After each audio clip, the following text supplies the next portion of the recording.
Hello everyone, welcome to my YouTube channel. If you're a first timer and if you're my regular viewer, you're welcome once again.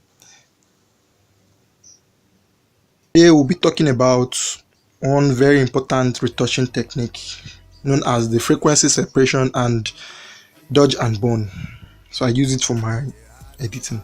So as you can see on the screen, the first thing I do for this image we are using, I remove the blemishes, and most of us are familiar with that by using our normal blemish removal tool. So I remove the blemishes from the image, but if you will notice, I'm not going to remove all the blemishes this time around. You will know later in the video. I'm only removing the ones that are very obvious, the big ones, but others, will I leave them? As the video continues, we shall see another method in which I'm going to use and why I'm going to use that method. Now, I already have my actions. In my next video, I'm going to teach you how to create your actions. I already have my actions where I created an action for the frequency separation. So I can apply my action. Now you can see I choose a blur in which the details of the image will still be on, but the large details will be removed. So after creating the action, I group. Now in the group, you can see we have two layers. The first layer is texture, the second one is tone. Texture and tone. So firstly, we'll be working on the tone layer. The tone layer talks about the color of the skin or the image. So we want to blend the tone of the model. So after selecting the tone, we select our lasso tool, select areas with similar color blend. You can see the forehead. I'm selecting the forehead. Select the forehead. So after selecting the forehead, I'll give it a very light feather. Let's say 22. So you can try your other units too. Then I select my filter, my blur, my Gaussian blur. So when I select my Gaussian blur, I move the cursor to see if it is enough. You can see as I'm moving the cursor, the preview, you can see the difference. The tone has been balanced. Then when I'm satisfied, I press OK. Then I select another part of the model's face. I have the same similar tone. So I'm selecting the cheek this time around. So the same thing. The feather is here already. I select filter, blur, Gaussian blur. I move the cursor, the pixel, the feather until I'm satisfied. Then I press OK. So I select other parts of the model's face. Now I'm selecting the jaw region. So I select it. This time around, I will be using the filter. Remember the shortcut Ctrl F or Command F that will apply your last filter. The last filter you apply on Photoshop, if you press that shortcut Ctrl F or Command F, it's going to apply it. So that's what I'm doing now. Just Ctrl F, Ctrl F. So you can see there is a difference. I'm selecting that area too, the area between the eyes. I use my Ctrl F to apply the frequency separation. Now as you can see, there is a difference. The neck region, I have to make them smooth too. It's part of the model. So now I'm going to choose the Gaussian blur this time because the texture in the neck is different from that of the face. So I can apply the same frequency separation on the face and on the neck. Same as the hand region. Select the hand region. Then this time around, I'll use my Ctrl F to apply the last filter I apply on the next region to the hand region too. So with that, I have applied my frequency separation. So you can see the difference before and after, before and after, before and after. Now, remember at the beginning of this video, I told you I'm not going to remove all the blemishes yet. Now the remaining blemishes, I'm going to remove them under this frequency separation folder, under the texture layer. Now, when you remove the blemishes under the texture layer, it will not duplicate the color. It will only duplicate the texture. That's why this is a very good way of removing blemishes. It will only duplicate the texture. So you select your clone tool and start cloning the smooth part of the face to replace where there are blemishes. Like I said, it will only duplicate the texture. It will not duplicate the color. That is why it's a very good way of removing blemishes. So as you can see, the face is getting smoother. So I remove the blemishes using the clone tool. That is shortcut S. Clone tool, shortcut S. So other obvious blemishes, I'm removing them. As you can see, I'm removing them now.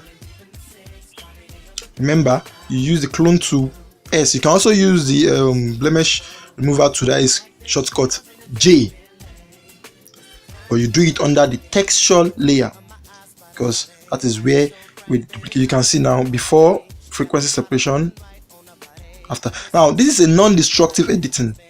What I mean by that is that I still have my original image under the layer. So when I remove the visibility, you see the original image, I can play the visibility. It's a non-destructive. Now let's move on to the next stage, which is the dodge and burn. So I have a shortcut, I have an action for that too. I played the action and dodge and burn has been activated. So you have two layers there. You have the dodge layer and the burn layer. So I select the dodge tool, shortcut O. I choose a very light exposure, let's say 5. Then a very light feather, a very soft feather too. Then I start it. Now dodge and burn in essence means highlighting places with light and applying shade in places that are dark in makeup, just like contouring and highlighting in makeup. So places with light, I add more light. Places with shade, I add more shadow. That is what dodge and burn is in essence. So as you can see, I apply the shade on the forehead, on the cheek, on the nose. Places where I see light on the face, I'm applying dodge. I'm dodging. Dodging means highlighting. So you can see I'm dodging, I'm highlighting, I'm adding light. So you can take your time, because for the sake of the story, I won't waste more time on dodging and burning. So you can take your time, you zoom into the picture, you zoom out, check places that are light, add more light. You can decrease and increase your exposure and just experiment. You can see dodge and burn with. Now I'll burn too. Now burning is adding shade or shadow to places that are dark. In makeup, that is contouring.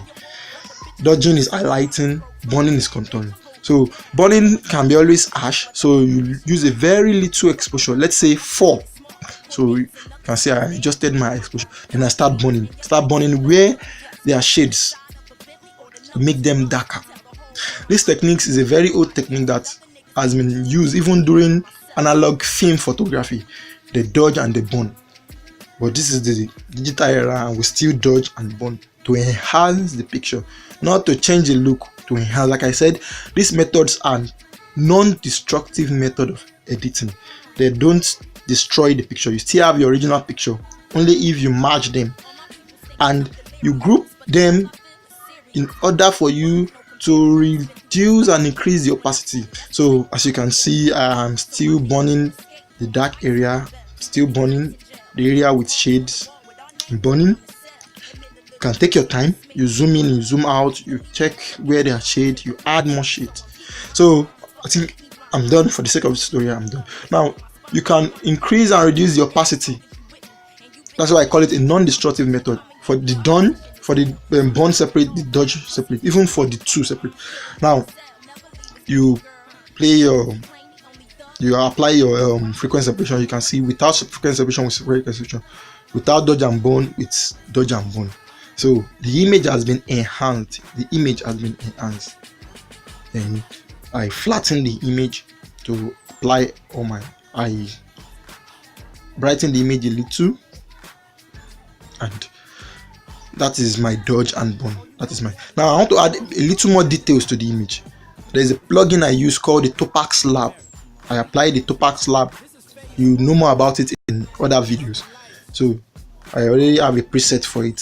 So the Topax Lab, I apply it. It's going to add more details to the face. That grungy, crunchy look is going to be added to the face. So remember, to make it non-destructive, create a layer, duplicate the layer, then apply any filter or plugin you're applying, so that the original image will still be there. So that is what I'm doing now. So you don't want to apply the Topax clean on the eyes, on the lashes, on the lipstick, on the hair, on the earring. So you use your eraser tool to clean the plugin from those areas I mentioned. It is only the skin you want to add those crunchy look on. So you see me doing that. So I think that's just, this is before, so you can see before the frequency separation, and this is after the whole editing process. So thanks for viewing, and remember to subscribe. See you next time.